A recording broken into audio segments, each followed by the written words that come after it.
জামায়াত ইসলামী ক্ষমতায় এলে দাবি আদায়ে জনগণকে রাস্তায় নামতে হবে না বলে মন্তব্য করেছেন দলটির আমির ডাক্তার শফিকুর রহমান। বাংলাদেশ টেলিভিশনে দেশবাসীর উদ্দেশ্যে দেয়া বক্তব্যে তিনি কথা বলেন। এ সময় তিনি আরও বলেন, বিভেদ ও বিভাজনের রাজনীতিমুক্ত দেশ তরুণদের হাতে তুলে দিতে চায় জামাত ও 11 দলীয় জোট। ক্ষমতায় এলে নারীদের সর্বক্ষেত্রে নিরাপত্তা দেওয়ার কথাও জানান তিনি। গণভোটে হ্যাঁয়ের পক্ষে রায় দিলে সংস্কার পূর্ণতা পাবে বলেও জানান ডাক্তার শফিকুর রহমান।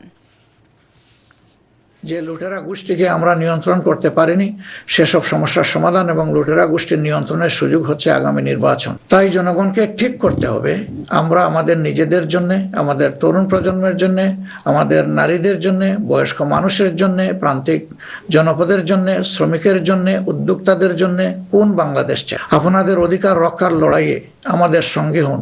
একটি উন্নত ও আধুনিক দেশ গড়ার কারিগর হিসাবে আমাদের নির্বাচিত করুন। প্রিয় দেশবাসী, আমরা মনে করি সমাজে ন্যায় বিচার ও ইনসাফ প্রতিষ্ঠা করতে হলে সকলকে মর্যাদা দিতে হবে এবং সকলের মানবাধিকার সুরক্ষা করতে হবে।